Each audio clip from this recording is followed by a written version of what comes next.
Well, hey there friends, it's Chris from the Rate the Record podcast, and guess what? I'm here to do a new music review, something I haven't done in quite a while, but season 6 of the podcast ended a little while ago. I have more time for this, and just to prove how much time I have for it, I don't have 3 new songs today, not even 4. I have 6 brand new songs today. I decided to double it. I'm going to do a bit of a gauntlet today because I just wanted to get more songs out since I haven't done one of these in a while, so why not give this a try? And as I boot and scoot the hell on over here, this is where I remind you to like, subscribe, rate, share, comment, and follow if you like what you see and or hear today.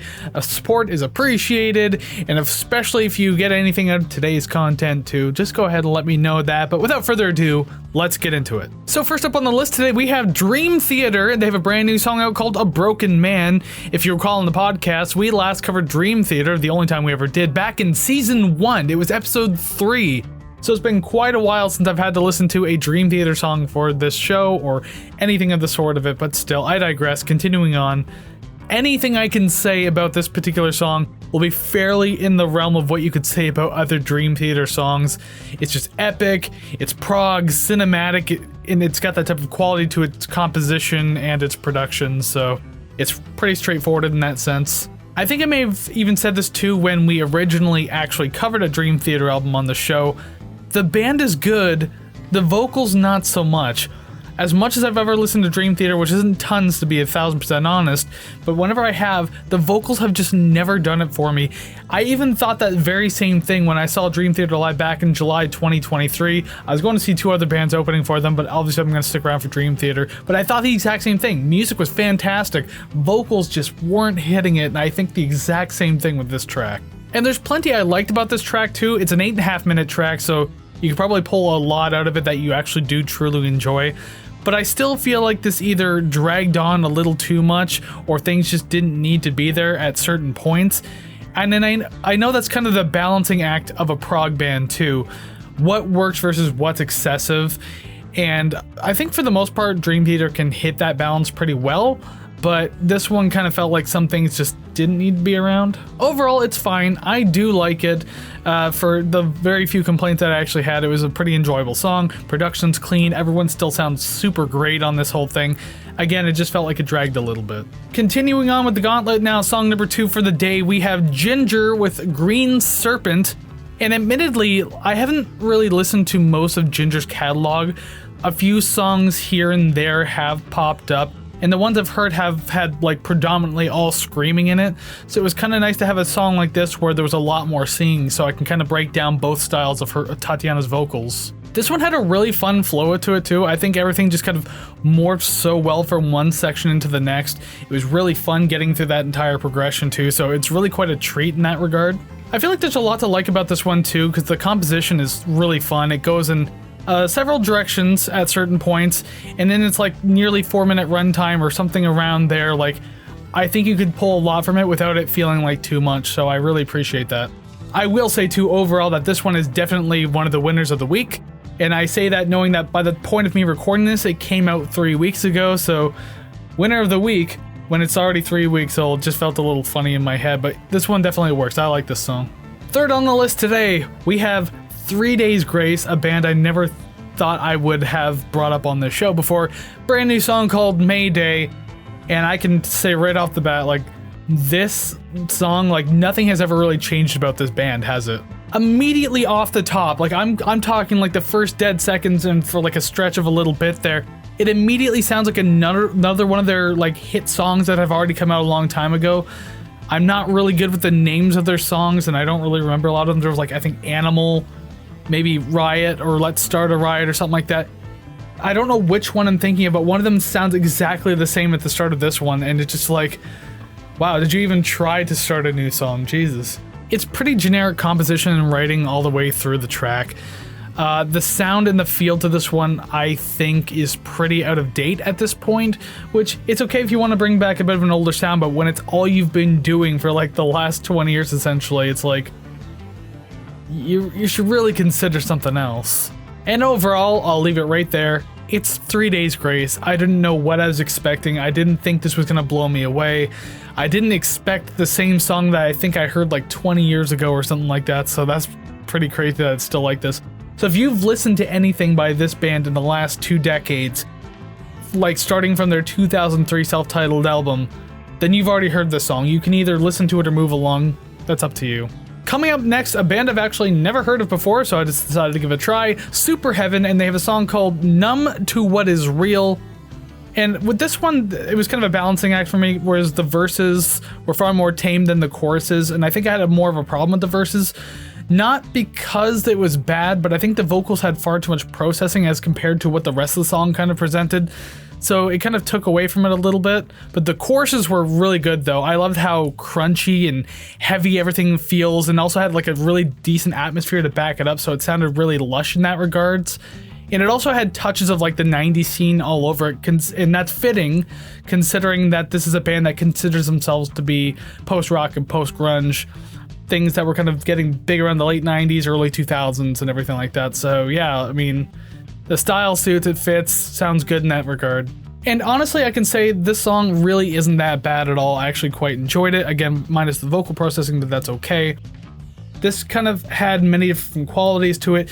Part of it kind of reminded me of Spotlights in certain instrumental portions, especially the heavier, crunchier portions. And I like Spotlights. If you watch episode 124 of the podcast recently, that's very, very apparent. But yeah, I mean, like, this one was great. There's nothing standout about it, but it's a short track. It got its point out. It was a lot of fun to listen to, and it was one I didn't mind going back to a couple times. So yeah, good job. We're reaching unprecedented territory with the NMR now. Song number 5 for the day. We're going back to the 80s for this one, kind of. Simple Minds from the 80s. Now all the way here in 2024, they have a new song out called Your Name in Lights. And the first thing I noticed, the first thing you can absolutely notice when you put this one on, is the production feels so unnecessarily blown out in this one.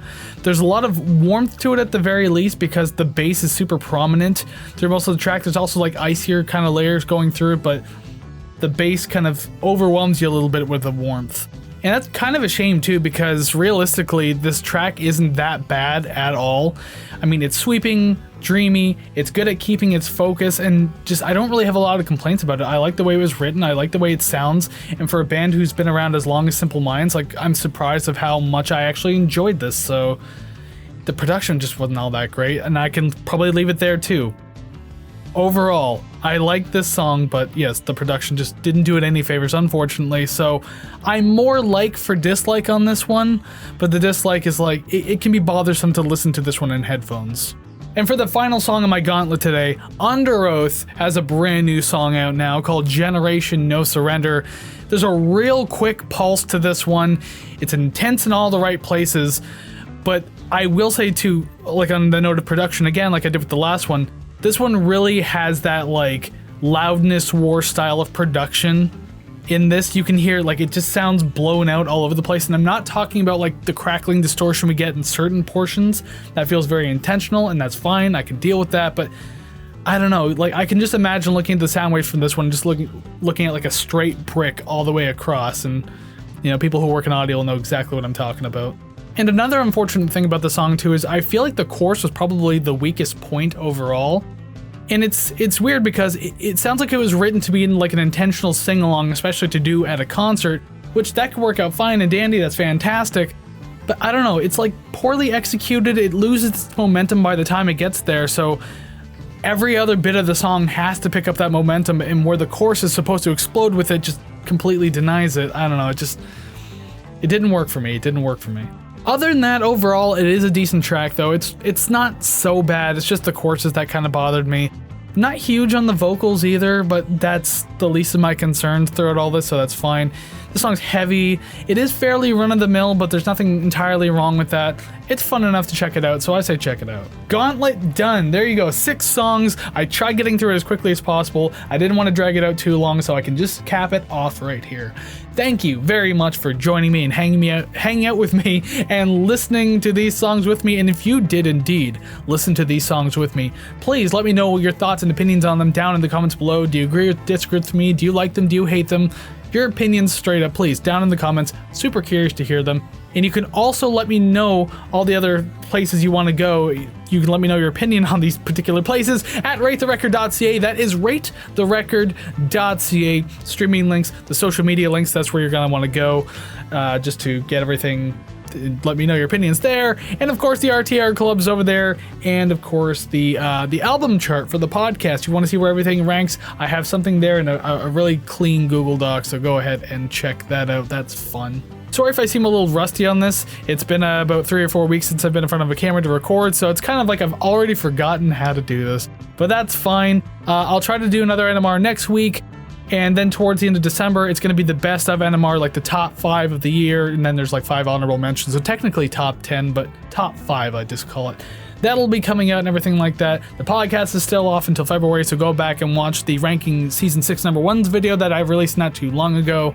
And of course, episode 124 capped off the entirety of Season 6. So go catch up on anything that you need to in the meantime. And another very quick announcement while I still have you here for the social media links that I had mentioned earlier at ratetherecord.ca. I am now on Blue Sky, so by all means go to ratetherecord.ca. You'll see the little butterfly icon there. You click that, boom. Follow me on Blue Sky as well. I want to try to utilize that one more. It's what Twitter used to be, and I actually really liked the way it used to be, and I was going to utilize it a lot more for Rate the Record. But then, weird things started happening. But now I'm going to try to utilize that with Blue Sky, so make sure you're following over there, and I'll see what I can do going into the new year. And there you go, I'm done speaking now, so one more time, thank you very much for hanging out with me, and I'll see you again real soon for another NMR, and so until then, go listen to some awesome music. Take care, friends.